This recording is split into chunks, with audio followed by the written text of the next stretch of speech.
Hi everybody, this is Yolanda. It's been a while since I put out a video.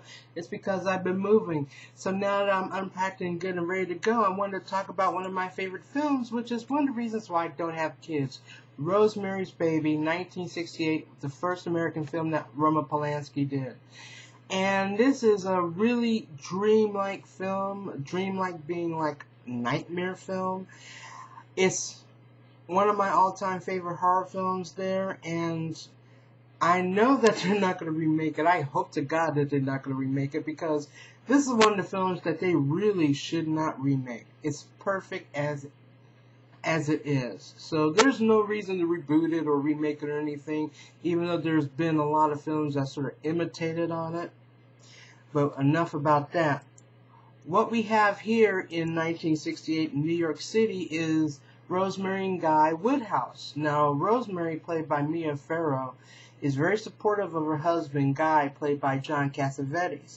Now, Guy is a struggling actor, and as Rosemary pretty much says, he's been in Luther, Nobody Loves an Albatross. He's done a lot of television things. Basically, she says that over and over again to just about anybody who wants to listen, saying, my husband, yes, he didn't do too many things, but he's going to get those breaks. She's very supportive of him, but on the other hand, a little bit naive to a lot of things that he does and everything that's going around. Now, they're apartment hunting as we first see them, and they're drawn to this place called Bramford, which some people call the Brom or the Black Bramford. Anyway, they want this apartment very much, especially Rosemary. And despite the objections of their friend Hutch, who's played by Morris Evans, to not move in there, they move in anyway. Now, the reason Hutch has misgivings about it is because back a long time before, there was a lot of craziness going on. There was a lot of devil worship and everything. And Hutch is saying, don't go in there. But them being a young couple, they decide to move in anyway. And then no sooner did they move in, that's when all the things start going a little crazy. And the film takes on a bit of a sort of dreamlike sequence from then. Rosemary meets a girl who lives with the Cassavetes. You know, she talked about how the Cassavetes took care of her. She used to be on drugs. And they're the nicest people around. And she has this necklace with this root in it. It has a real bad, funky smell to it.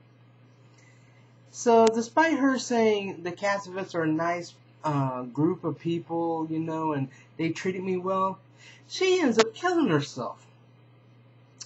And then, because of that circumstance, into Rosemary and Guy's lives come the Cassavetes, Minnie Roman, played by Ruth Gordon, who won an Oscar for this role as Minnie Cassavetes, and Sidney Blackmer, who plays Roman.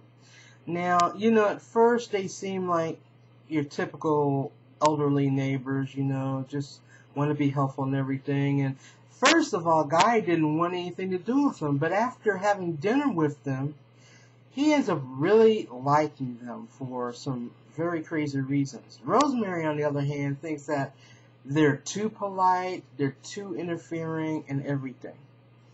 Then that's when all the craziness really starts to click into place.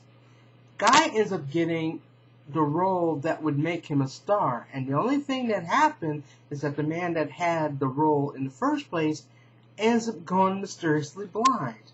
Guy says, look, I think we should have a baby. Here's the nice nights to have the baby. Let's have a baby. And Rosemary, being the, oh, I want to have a baby type, decides to, yes, let's do it. So on their baby making night, Minnie comes over, brings these pudding desserts. And, you know, Guy has no problem with his, but Rosemary complains about hers, saying it has a chalky undertaste to it. She didn't like it, but then Guy ends up bullying her into it, and then she pretty much eats it. And then she passes out. She starts having this dizzy spell and everything, and she passes out. And then she has this really crazy as hell dream. The craziness being a typhoon President Kennedy, the Pope, and her being raped by a demon. Yes, it's that crazy. She wakes up the next morning, there's scratch marks all over her. Her husband says, look, I filed down my nails. They're a little bit too long. I didn't want to miss baby making night. I was a little bit drunk, you know. It was sort of fun in a necrophile sort of way. Rosemary first going like, okay, that's a little crazy. You know, you could have did this any other time. And he said, well, I was a bit loaded myself. And then she just ends up letting it slide. Then she ends up pregnant. You know, what's supposed to be a real joyful time starts getting even crazier. The Cassavetes say, hey, we know you already have a pediatrician, but we have one. He won't charge you anything, Dr. Saperstein. He's the best pediatrician around. Now, Saperstein, played by Ralph Bellamy, who played one of the Dukes in the Trading Places movie, is the kind of doctor that basically tells you, okay, don't listen to your friends. I'm going to see you at least once a week. Don't listen to your friends. Don't read any of these books or anything like that. Don't listen to anything they're saying because every pregnancy is different. You have to trust me and what's going on. Then Rosemary starts having pains in her stomach constantly for months. The doctor's saying, it'll go away any time now. You know, take a couple of aspirins, it'll go away any time now. She starts losing weight, she starts looking pale, she starts eating raw meat. You know, her husband is not really supportive. He's saying, you should listen to what the doctor says, you know. The other doctor, he's a Charlie nobody. Just totally ignore them. And meanwhile, the Cassavetes are saying, okay, drink this drink, you know, because Dr. Saperstein says drink it. It's this greenish drink that has this funky root in it that she's supposed to drink every single day. Then her friend Hutch says, okay, something's not right. So he's doing some investigating, and before he could tell Rosemary anything, he ends up in a coma. Then the pain stops. Then Rosemary starts feeling better. She's gaining weight. Everything's going all hunky-dory. And then she finds out, and I don't want to reveal too much as to how she finds it out, but she finds out that the Cassavetes and the neighbors around her are part of a coven. Yes, these old people run a coven, and they want her baby. And then that's when the paranoia really starts, which brings me to a point that Guy mentions in the film, that what she's suffering from is prepartum crazies. You're starting to wonder yourself, with everything going on, if you're not actually getting sort of twisted in her prepartum crazies. You're wondering, is Rosemary crazy? Are these people really out to get her? I thought that for a minute when I first saw the film.